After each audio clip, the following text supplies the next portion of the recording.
향기로운 맥주감사절이라는 제목으로 함께 말씀을 나누겠습니다. 오늘은 우리가 다 알듯이 인식하시듯이 6.25 전쟁 73주년이자 또 우리가 다음 주에는 맥주감사 주일로 드리는 날입니다. 맥주감사 주일의 특징은 무엇이냐? 절기를 지키기 위해서 매년 성전으로 올라가는 일입니다. 어떤 이유에 있어서도 하나님께 절기를 드리는 일을 멈출 수가 없고, 그리고 반드시 나아가서 하나님 앞에 절기를 드려야 했습니다. 우리나라의 이 복음의 역사도 처음 복음이 들어온 150년 전에 처음 복음이 들어온 순간부터 지금까지 예배가 멈춘 적이 없습니다. 예배가 쉰 적이 없습니다. 심지어는 일제 침략 중에도 예배는 드려졌습니다. 교회에서 못 드리면 가정에서 못 드리면 또 숨어서, 또 아니면 감옥에서도, 아니면 땅속에서도 하나님 앞에 예배가 드려졌습니다. 6.25 전쟁 때에도 예배는 멈추지 않았습니다. 6.25 전쟁 포탄이 날아가고 떨어지고 사람이 죽어가고 하는 가운데서도 하나님 앞에 드리는 예배는 지금까지 멈춘 적이 없습니다. 그런 의미에서 이 맥주감사절과 이 6.25 전쟁은 같은 맥락을 가지고 있는 겁니다. 맥주감사절도 뭐예요? 모이는 거예요. 그리고 항상 어떤 일이 있어도 하나님 앞에 드리는 거예요. 절기를 지키는 거예요. 6.25 전쟁 때도 멈추지 아니하고 하나님 앞에 예배를 드려서 총을 메고 수류탄을 들고 또 때로는 부상도 당하고 하면서도 하나님 앞에 예배를 드린 그 맥락은 오늘 똑같은 맥락이라고 말할 수가 있습니다. 그래서 우리가 향기로운 이 맥주감사절을 우리가 어떻게 지킬 것인가? 첫 번째는 맥주감사절은 모이는 것입니다. 모이는 거예요. 맥주감사절은 일단 모이는 일이에요. 26절 우리 한번 같이 읽겠습니다. 시작.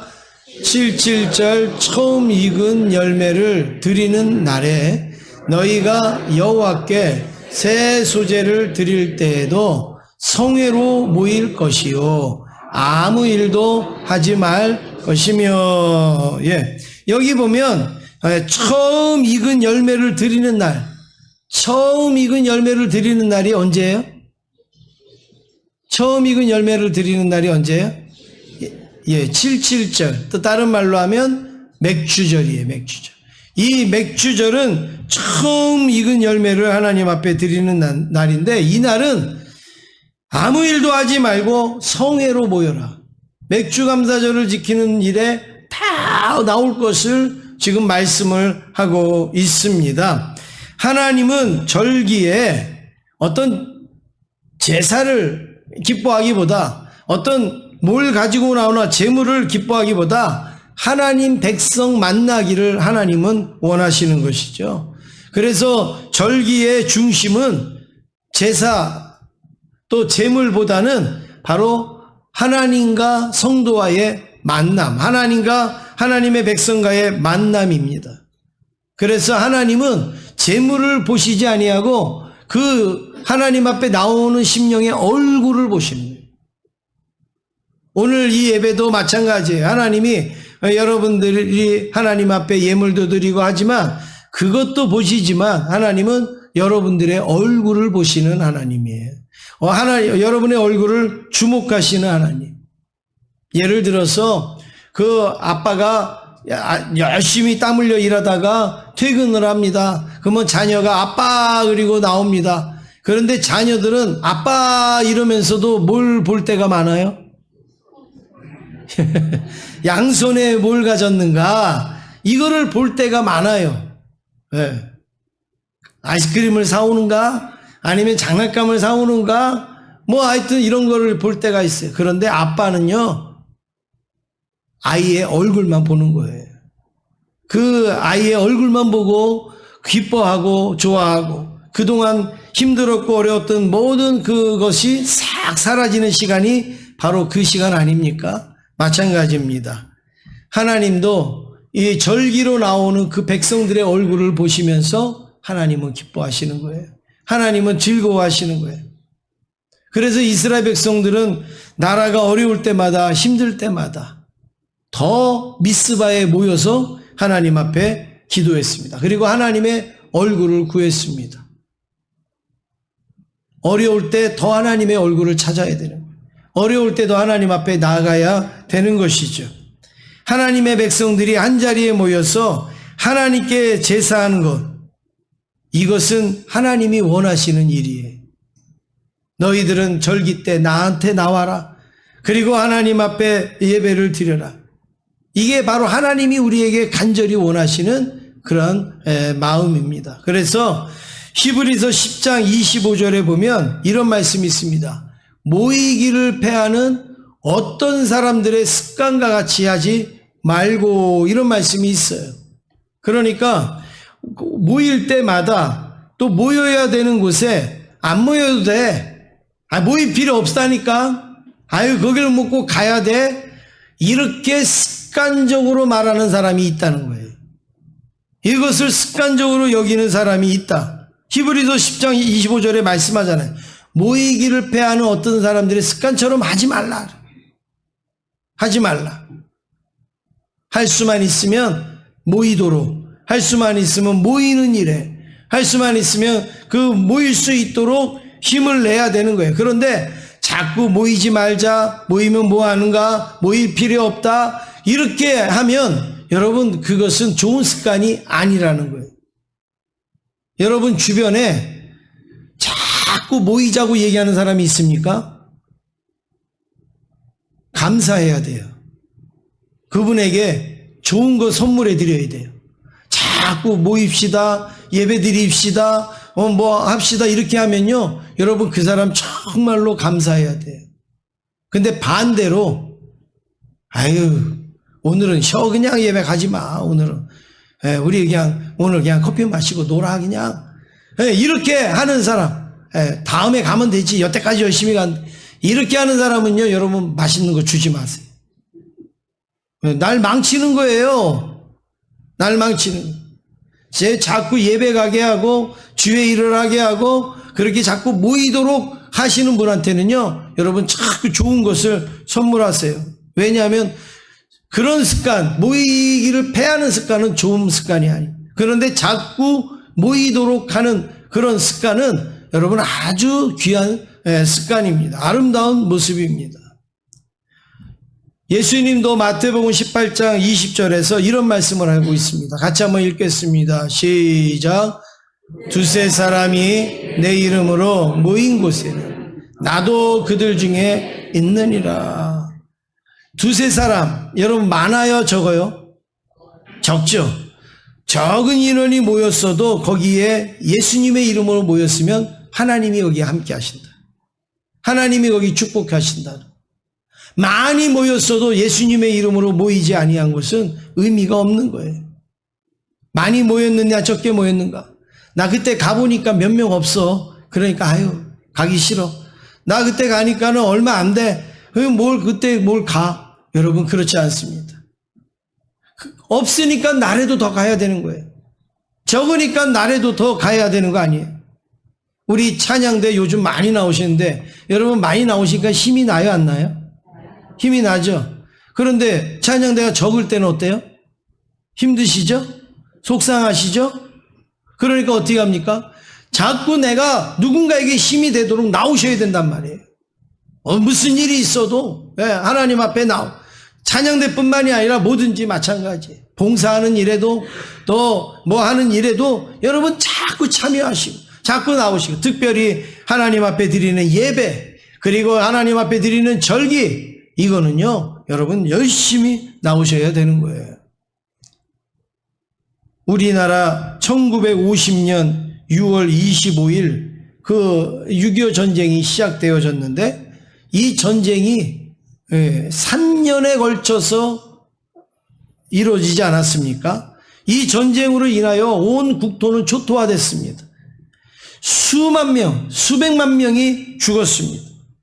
그리고 이산 가족은 말할 수 없이 만큼 많이 발생을 했고, 그리고 어마어마하게 많은 고아들이 생기고, 실향민들 비롯해서 모든 집이 망가지고 모든 사회가 완전히 무너지게 됐습니다.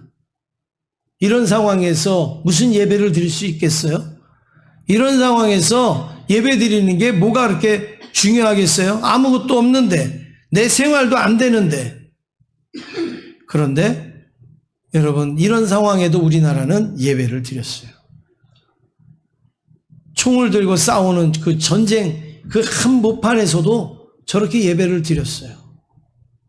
막 옆에서 병사들이 죽어가고 하는 가운데서도 저렇게 길거리에서 계단에서 저렇게 무릎 꿇고 하나님 앞에 예배 드리고, 저렇게 들판에 이제 교회가 불타고 교회가 없고 하는 가운데서도 저렇게 성도들이 모여서 하나님 앞에 예배를 드리고, 저렇게 이제 밤에 고지를 점령하는 그런 가운데에서 군인들이 모여서 하나님 앞에 저렇게 맥주 감사절을 지키는 사진인데요. 절기를 지키면서 하나님 앞에 예배를 드렸습니다. 여러분, 그렇습니다. 맥주 감사절의 기본은요, 제물도 있고 제사도 되지만 가장 기본은 모이는 거예요. 모이는 거. 하나님 앞에 나오는 거예요. 예배 드리고자 나오는 거예요. 혹시 오늘 이 시간에 나는 다음 주에 예배를 못 나올 것 같아, 그런 분은 오늘 마음을 바꾸고 돌아가시기를 간절히 원합니다. 나오는 거예요. 맥주 감사절에, 절기에는 하나님 앞에 나오는 거예요. 그러면 여러분, 하나님께서요 다 할 수 있는 기회와 할 수 있는 여건을 허락하여 주시는 거죠. 제가 이번 주 금요일 날 회의가 대전에 회의가 있는데, 사실은 제가 회의를 갈 수 있는 여건이 안 됐습니다. 굉장한 그 스케줄들이 있고 그래서 도저히 회의를 갈 수 없는데, 노회 대표니까 가야 되는 거예요. 3명이 가야 되는데, 거기 대표를 뽑아줬으니까 가야 되는데, 제가 또 여러 가지 상황으로 봤을 때는 갈 수 있는 상황이 도저히 안 됐었어요. 그래서 제가 이 담당하는 분한테 전화를 할까 말까 막 망설이다가, 그래도 어떻게 해요? 제가 가야 되는 자리니까 그래도 가려고 굉장히 애를 쓰고 기회를 찾았는데, 결국에는 갔습니다.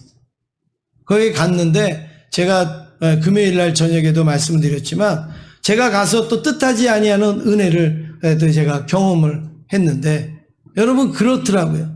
가려고 하는 마음이 있으니까 방법이 생기는 거예요. 가려고 하는 그런 마음을 가지니까 갈 수 있게 되는 거예요. 그런데 나는 처음부터 지금 못 가지, 내가 이 상황에서 어떻게 가겠어, 그런 마음 먹으면요 못 가는 거예요. 그건 안 되는 거예요. 그러면 그날 받은 제가 은혜를 못 받게 되는 거겠죠. 그날 받은 은혜는 저하고는 상관없는 게 되겠지요. 사랑하는 성도 여러분, 오늘 우리가 이 맥주절을 다음 주에 지키는데, 맥주절의 기본은 하나님 앞에 모여서 예배를 드리는 것을 우리가 기본으로 여길 수 있기를 간절히 원합니다. 우리 옆에 있는 분하고 인사하겠습니다. 유교 때에도 모여서 예배 드렸습니다. 인사하겠습니다.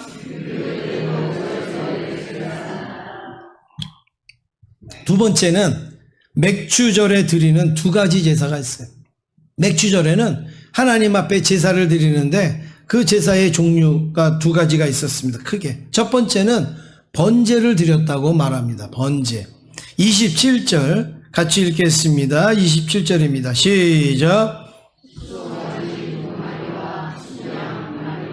1년 된 순양 7마리로 여호와께 향기로운 번제를 드릴 것이며, 여기 보니까 여호와께 향기로운 번제를 뭐하라고요?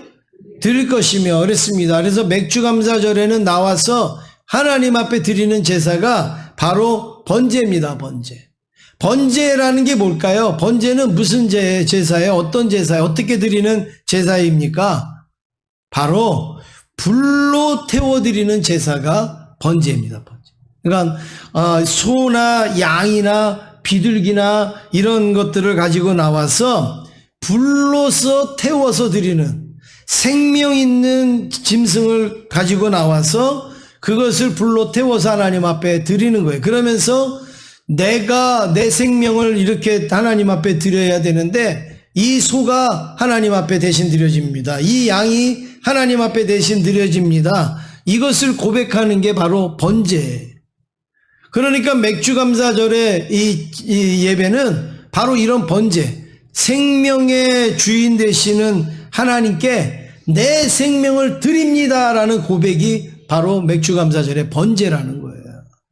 하나님은 우리의 생명을 받지 않으세요. 대신 짐승의 생명을 받으시지만 하나님께서는 그걸 우리의 생명으로 여기시는 거죠. 우리가 하나님 앞에 이런 번제 드리는 마음으로 나올 때에 하나님께서는 바로 우리의 이 예배를 기뻐 받아주시는 겁니다. 그 대표적인 생명을 내가 드립니다. 생명의 주권은 하나님에게 있습니다라는 고백을 대표적으로 한 사람이 누구냐면 다윗입니다. 다윗이 이 사무엘하 12장에 보면 자기의 그 어린 아이가 죽게 되었습니다. 시름시름 앓으면서 이제 거의 죽게 되었어요. 그럴 때 다윗이 어떻게 합니까? 식음을 전폐하고 금식하면서 밤을 새면서 하나님 앞에 기도를 합니다. 무슨 기도를 해요? 살려달라고. 하나님, 내 아이를 살려주세요. 내 이 어린 아이를 살려주세요. 식음을 전폐하고 밤을 새면서 막 기도를 하니까 밖에서 신하들이요 걱정이 되는 거예요. 저러다가 왕이 어떤 일을 당할까? 왕이 어떻게 어려운 일을 당할까? 막 걱정이 되는데 누구도 말을 못하는 거예요. 자기 아들을 살려달라고 하나님 앞에 기도하는데 누가 말립니까? 그런데 이 아이가 점점 더 아프더니 생명을 잃어버립니다. 죽습니다. 이 신하들은 너무너무 걱정이 큰 거예요. 왜냐하면 지금 죽지 않았을 때도 저렇게 애착을 가지고 저렇게 하나님 앞에 기도했는데 다윗이 죽었어요. 그러면 다윗이 어떻게 반응을 일으킬 건가 대충 예상이 되잖아요. 다윗이 이제 저렇게 이제 완전히 이제는 식음을 전폐하고 있다가 왕이 죽으면 어떡하나 뭐 별별 생각이 다 들지 않습니까? 그래갖고 이 신하들이요 이걸 어떻게 이 말을 이야기할 수도 없고 이야기하면은 이 다윗이 너무 상심할 것 같고 이야기를 안 하면 계속 저렇게 식음을 전폐하고 할 건데 이러지도 못하고 저러지도 못하고 막 이러고 있는데 다윗이 가만히 보니까 눈치를 보니까 자기 아들이 죽은 거예요. 이 신하들이 행동하는 이 태도를 보니까 죽었는데 말을 못하고 있는 거예요. 그래서 다윗이 묻습니다. 내 아들이 죽었냐고. 신하들이 이제 물으니까 어떻게 해요? 이제 죽었습니다 라고 말할 때 다윗이 이렇게 얘기합니다. 의복을 가져와라. 그리고 음식을 가져와라. 그러더니 막 이제 옷을 입어요. 그러더니 정상적인 일을 해요. 그리고 밥도 먹어요. 집무실로 가요. 여러분 이해가 안 가는 거예요. 신하들이. 아니 아들이 죽어갈 때는 저렇게 슬퍼하고 하더니 막상 죽고 나니까 아무 일도 없었듯이 어떻게 저렇게 할 수가 있는가 이해가 안 가잖아요. 그래서 조심히 물었어요. 왕이시여 어떻게 아들이 죽었는데 어떻게 이렇게 더 정상적인 생활을 하십니까? 라고 말할 때 다윗이 뭐라고 얘기했는가? 나를 이 땅에 보내신 것도 하나님이시고 죽게 하시는 것도 하나님이십니다. 내 아이가 살아있을 때는 살아있기 때문에 생명이 있기 때문에 생명을 살려달라고 기도했지만 하나님이 그 생명을 걷어간 다음에는 하나님이 그 생명을 걷어갔기 때문에 내가 거기서 떼쓸 이유가 없다는 거예요. 왜냐하면 그 생명의 주인은 하나님이시기 때문에. 여러분 이 다윗의 신앙이요 대단한 거예요. 뭐 골리앗 앞에서만 뭐 싸움 잘해갖고 그렇게 한번 한 게 아니에요. 우리는 반대잖아요, 반대. 근데 다윗은 생명의 주인이 하나님이시니까 기회를 줬을 때는 그 기회를 잃지 않으려고 매달렸지만 하나님이 그 아이를 데려갔을 때는 이제는 하나님의 주권에 맡기고 그리고 나에게 주어진 일, 나라를 다스리는 일에 내가 전념하는 것이 옳지 않겠느냐. 그리고서 다윗이 그 일을 행했다라는 거예요. 여러분, 그렇습니다. 우리가 맥주절을 지킬 때 우리가 가지는 건 생명을 하나님이 우리에게 주셨다. 그 기회를 가지고 내가 살아갈 수 있음을 감사로 고백하는 것이 이 맥주감사절의 정신인 줄로 믿습니다. 그런데 왜 이 번제를 향기로운 제사라고 말하는가? 왜 향기로운 번제라고 했을까? 오늘 여기 말씀해 보니까 하나님 앞에 향기로운 제사라, 번제라 이랬잖아요. 왜 향기로운 번제라 이렇게 말했을까? 창세기 8장 21절에도 보시면 노아가 방주에서, 홍수 후에 방주에서 나온 다음에도 어떻게 해요? 하나님 앞에 제단을 쌓는데 그때 그 제단도 하나님이 향기를 받으셨다 말해요. 오늘 이 맥주절의 이 번제도 향기로운 제사, 노아가 드린 이 제사도 향기를 받으셨다래요. 그러면 이 향기를 받으셨다라는 게 뭔가? 우리 그 창세기 8장 21절에 보니까 앞에만 한번 읽어보겠습니다. 시작. 여호와께서 그 향기를 받으시고에 됐습니다. 지금 노아가 방주에서 나와서 하나님 앞에 제사를 드렸어요. 그랬더니 하나님이 제사를 받으시고 이렇게 말씀하지 아니하고 그 향기를 받으시고 이렇게 말씀합니다. 여기서 향기를 받으셨다라는 얘기는 불로 태움으로 나타나는 향기예요. 이 꽃이 여기 있는데요. 여러분, 이 꽃이 향기가 있긴 있지만 이거를 태우면 어떡할까요? 더 냄새가 나겠죠? 마찬가지예요. 번제를 드리면 그 번제를 태움으로 인하여서 나오는 향이 있단 말이에요. 근데 그것을 하나님께서는 향기로운 제사다 이렇게 말씀을 하고 있어요. 그러니까 불로 태웠기 때문에, 불로 태웠다라는 얘기는 생명을 드렸다라는 얘기예요. 생명을 드렸다. 생명을 온전히 불로 태워 드렸다. 그것을 하나님은 향기롭게 보신다는 거예요. 우리가 예수를 믿어도 정말 내가 생명을 주님 앞에 드리는 것과 같은 자세로 하나님 앞에 나오면 하나님은 그걸 향기롭게 받으신다는 말씀입니다. 두 번째는 소제입니다. 소제. 맥주절에 드리는 제사의 두 번째는 소제인데 28절 같이 읽겠습니다. 시작.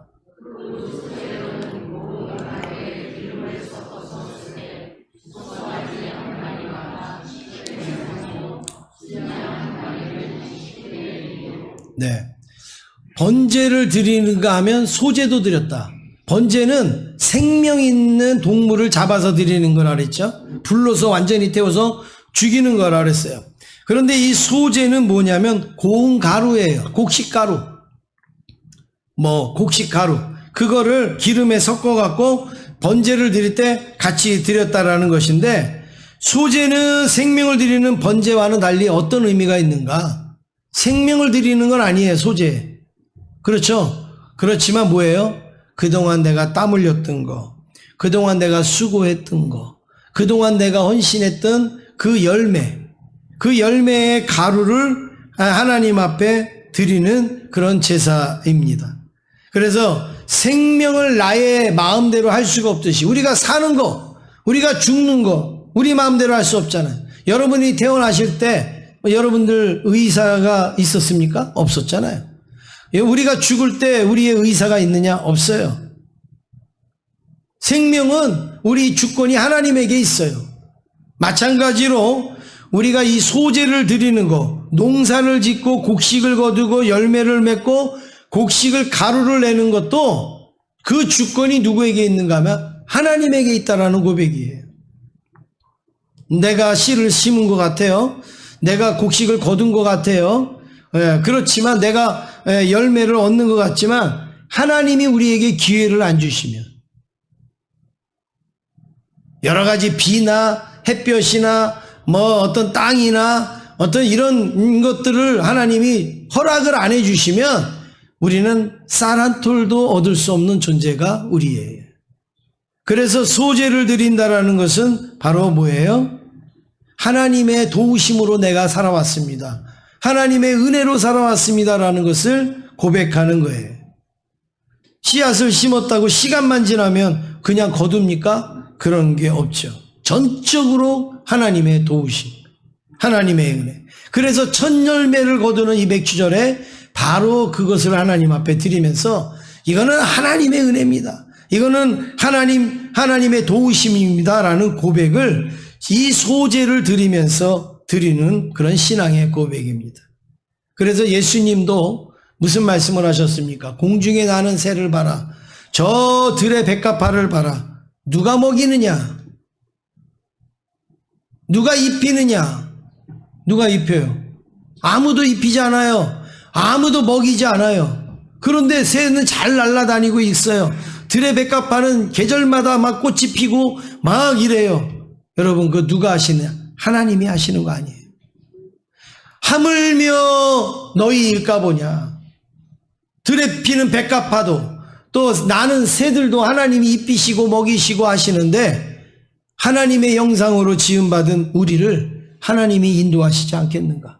하나님이 지키시지 않겠는가? 이것을 고백하는 것이 바로 소제라는 겁니다. 그래서 잠언 16장 9절에 우리는 이런 고백을 할 수밖에 없습니다. 시작. 사람이 마음으로 자기의 길을 계획할지라도 그의 걸음을 인도하시는 이는 여호와시니라. 예. 우리가 아무리 계획해도 인도하시는 분이 하나님입니다. 하나님이 인도하시지 아니하고 멈추면 아무것도 할 수 없습니다. 그래서 우리의 삶 속에서 내가 아주 사소한 것, 작은 것, 그냥 내가 아무렇게나 할 수 있는 것이 전부 다 감사로 여기고 하나님의 은혜로 여기는 것이 바로 소제의 정신이라는 사실입니다. 지난주 3일 저녁에 우리 필리핀에서 선교하던 선교사님이 오셔서 이제 선교 보고를 하셨습니다. 그 중에서 이제 여러 그 산지에 교회가 없는 아이들에게 가서 선교학교를 해마다 해주는데 가서 보면 뭐 100명도 있고 150명도 있고 뭐 심지어는 450명 아이들이 막 모이기도 하고 그래서 간식을 준비해 갖고 선물을 준비해 갖고 갔는데 50명이나 모자라 갖고 못 줬다. 뭐 이런 이야기들을 이제 보고를 하셨습니다. 그래서 이제 예배를 마치고 갔는데 어느 성도님 한 분이 저에게 찾아오셨습니다. 그래가지고 이 봉투를 하나 이렇게 주시는 거예요. 하얀 봉투를 하나 주시는 거예요. 저 봉투면 제가 사진을 찍은 거예요. 그 앞에 이렇게 여러 가지 글이 있는데 제가 일부러 그 글은 안 보이게 사진을 찍었어요. 그러면서 이거 필리핀 선교사님 가실 때 이거 드려서 그 아이들 간식비로 쓰게 해달라고 그러면서 저에게 그것을 주셨습니다. 그래서 그 봉투 내용이 무엇이냐면 이런 거예요. 남편이 열심히 수고하고 일해서 생일 선물로 봉투를 준 거예요. 근데 그 봉투 그걸 그냥 그대로 드린 거예요. 그냥 가져오신 거예요. 그래서 제가 그 안에를 열어봤더니 5만 원, 뭐 10만 원이 아니라 몇십만 원이 있는 거예요. 이거 얼마 안 돼요. 그리고서 주셔서 제가 안 열어봐고 나중에 보니까 그 안에 몇십만 원이 있는 거예요. 그러면 눈물을 그렁그렁 그러면서 그걸 가져오신 거예요. 그 모습 속에서 제가 뭘 발견을 했는가 하면 바로 이런 거죠. 이거 내가 내 남편이 준 거고 내 남편이 가서 열심히 일한 건데 이거를 왜 그 아이들한테 주겠어요? 뭐예요? 이게 하나님의 은혜입니다 라는 고백이 그 안에 있는 거예요. 내 남편이 일할 수 있는 것도 하나님의 은혜고 그리고 내가 이것을 가질 수 있는 것도 은혜고 이렇게 주신 은혜를 그 아이들에게 나누는 거 이거를 감사로 여기고 귀하게 여기셨으니까 바로 그렇게 하시지 않았겠습니까?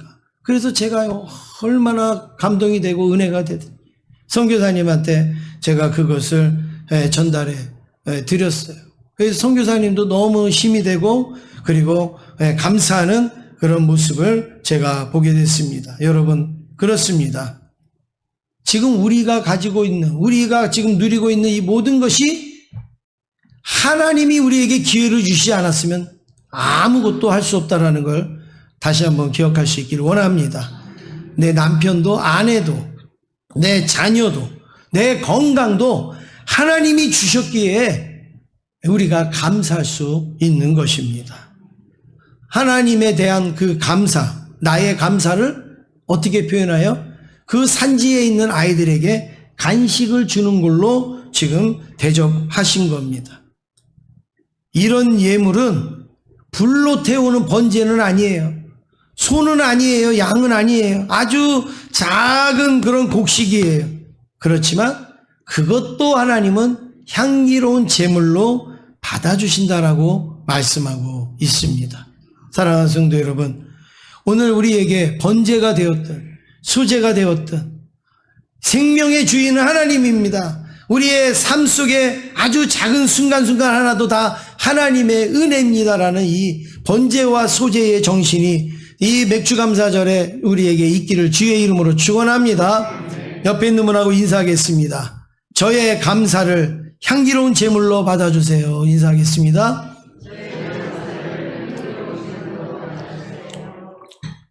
누가 받아달라는 거예요? 하나님. 마지막으로 세 번째, 날마다 감사하는 생활입니다. 맥주감사주의를 지킬 때 약간 오해하시는 부분이 있습니다. 그것은 맥주감사절만 지키면 돼. 맥주감사절이니까 이제 상반기의 은혜를 맥주감사절에 지키면 된다. 물론 맥주감사절 당연히 지켜야 되겠죠. 근데 그것만이 아닙니다. 절기를 지키는가 동시에 그 절기를 지키는 것을 이전에 매일매일의 감사가 있어야 됩니다. 매일매일의 은혜가 있어야 되는 것이죠. 31절의 말씀을 같이 보시겠습니다. 시작. 그 소제와 전제 외에 그것들을 드릴 것이니라.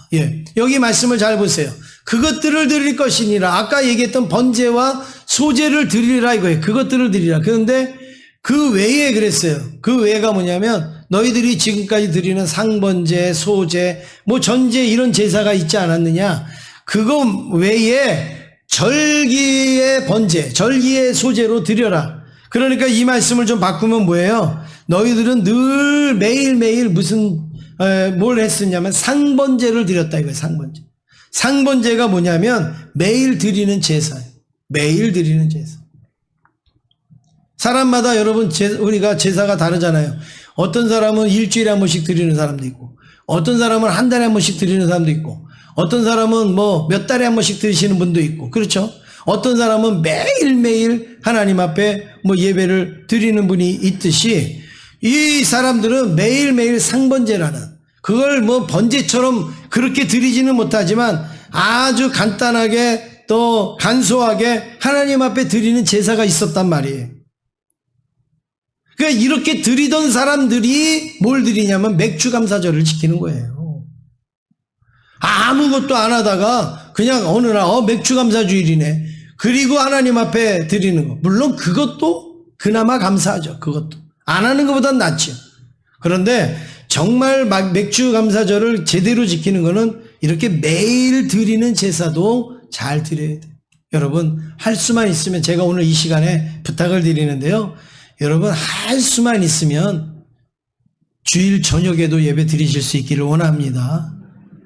하실 수만 있으면 수요일에도 예배 드리실 수 있기를 원합니다. 못 드려도 괜찮으니까 아멘이라도 하세요. 왜? 매일 새벽 예배 드리실 수 있으면 새벽 예배도 드리실 수 있기를 원합니다. 사랑방 예배도 여러분 드리실 수 있으면 드리시길 원합니다. 문상 예배, 장례 예배, 무슨 예배, 하여튼 예배가 있다 그러면 여러분 그냥 팔 걷어붙이고 함께 드리실 수 있기를 간절히 원합니다. 다 하나님께서 이걸 향기로운 제물로 받아 주신다라는 말씀이죠. 그래서 일상생활에서 감사하지 못하는데 뭐 절기 때 감사가 돼요? 일상생활에 감사가 없는데 절기 때 무슨 감사가 있겠습니까? 하루하루 내가 호흡하지 못하는데 어떻게 내가 내 생명을 하나님 앞에 드릴 수가 있겠습니까? 어려울수록 힘들수록 하나님 앞에 감사하다가 보면 더 큰 어렵고 힘든 것에도 우리는 능히 이길 수 있는 힘과 은혜를 주실 줄로 믿습니다. 그래서 감사는요, 큰 게 있을 때 감사하는 게 아니에요. 감사는 아주 작은 것부터 시작됩니다. 감사는 하나님의 축복을 위한 충분 조건이 아니에요. 이만큼 채워줬으니까 감사해야지. 그게 아닙니다. 아주 작은 것 하나 가지고 감사를 하면 축복이 충족되어지는 거예요.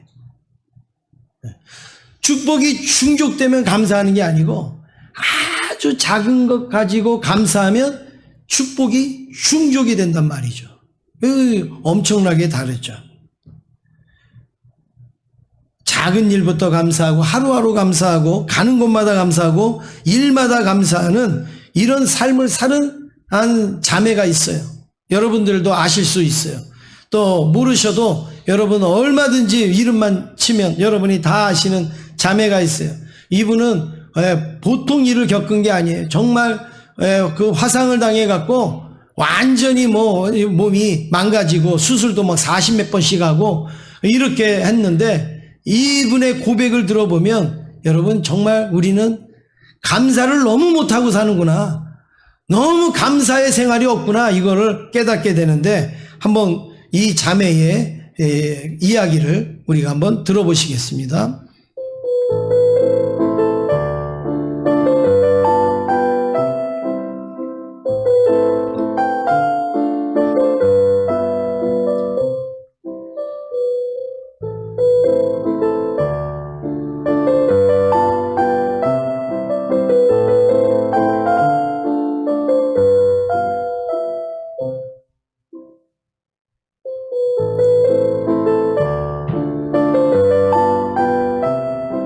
사건 이후에 제가 이렇게 살아야겠다고 마음 먹고 태도를 바꾼 그 사건이 저에겐 더 중요한 사건이었던 것 같아요.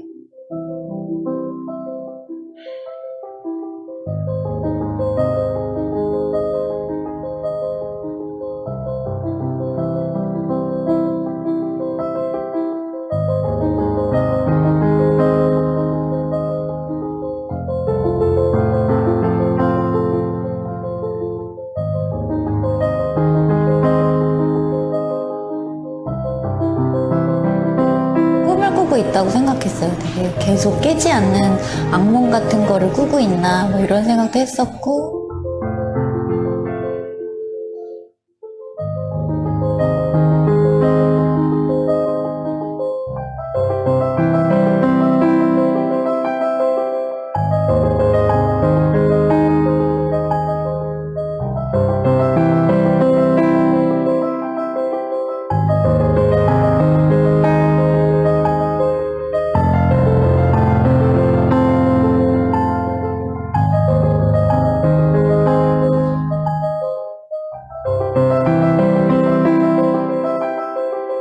절망스럽고 뭔가가 상황이 계속 나빠지고 있는 상황들이 계속되고 있었으니까. 근데 그런 상황 중에서 이렇게 다시 희망을 꿈꾸게 된 건 저는 그냥 감사를 찾은 일이 가장 큰 일이었던 것 같아요. 그래서 하루에 한 가지씩 이렇게 감사할 거리를 막 찾았어요.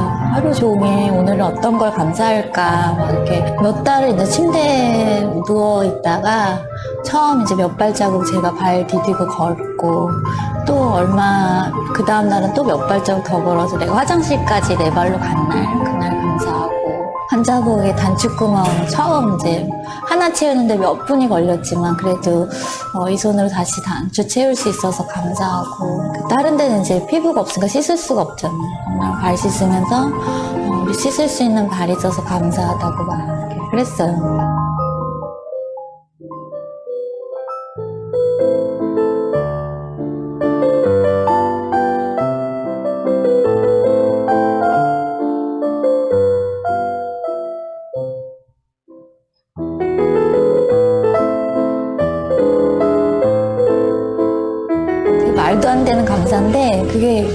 되더라고요. 정말 자꾸 입술로 감사하다고 말하다 보니까 맞아, 오늘의 작은 변화가 있었어. 이런 생각이 이제 보이기 시작하는 거예요. 그러면서 이게 내일 또 다른 감사거리가 나의 내일에 있겠구나. 그런 희망이 생기기 시작했던 것 같아요. 네. 이지선 자매가 무슨 말을 합니까? 정말 얼굴도 예쁘잖아요. 저렇게 예쁜 얼굴이 저렇게 화상으로 망가졌는데 지금은요 40여짜리 수술을 해서 저 정도 된 거예요. 처음에는 진짜 이렇게 보기가 민망할 정도의 그런 모습이었는데 그래도 많이 지금 좋아진 건데 자기는 기적을 경험한 게 뭐예요? 얼굴이 깨끗해지거나 몸이 낫거나 그게 아니라 감사가 기적이다. 매일매일 나는 감사할 거리를 찾았다. 그렇게 감사하다가 보니까 어떻게 돼요? 그게 기적이 되고 그게 축복이 되었다라는 거예요. 우리 많은 사람들하고 다르잖아요. 많은 사람들은 감사거리가 있으니까 감사하는데 여긴 감사거리가 없는데 감사를 찾다 보니까 그게 오히려 축복이 됐다. 저 자매가요, 여기 있는 여러분들보다도 더 부자예요. 저 자매가 우리보다도 훨씬 더 유명해요. 저 책값, 강의값, 여러분 여기저기 불려다니면서 하는 거 예전에 사고 나기 전보다도 지금 훨씬 더 좋아. 유명 인사가 됐어요. 유명 인사가.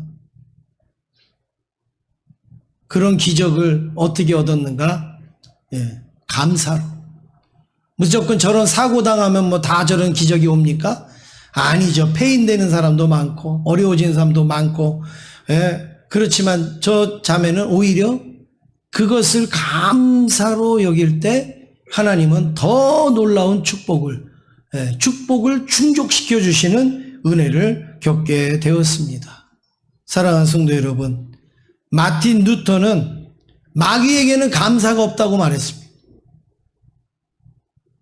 나에게 감사가 없다? 마귀하고 한 집안이겠죠. 감사는 하나님에게 속한 것이다. 나에게 감사가 있다? 그러면 그래도 나는 하나님의 가족이라는 것을 우리는 알 수가 있습니다.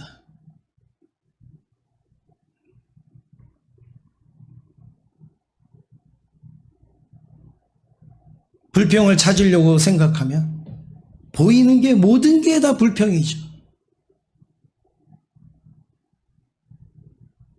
저도 불평을 찾으면 왜 예배 때 여러분은 앉아있고 왜 나는 서 있어야 돼요?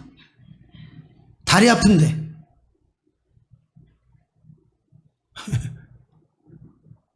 말도 안 되죠?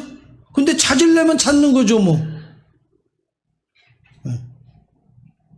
여러분들은 에어컨 시원하게 있는데 저는 여기 뒤에 선풍기가 돌고 있어요. 불평 찾으려고 생각하면 여러분 얼마든지 찾. 그런데 감사를 여기면 그 감사가 별거 아닌 것 같은데 나중에는 축복의 창고가 될 줄로 믿습니다. 다음 주에 이런 감사로 하나님 앞에 향기로운 맥주 감사주의를 드리는 저와 여러분이 될 줄로 믿습니다. 옆에 있는 분하고 인사하겠습니다. 다음 주가 기대됩니다. 인사하겠습니다.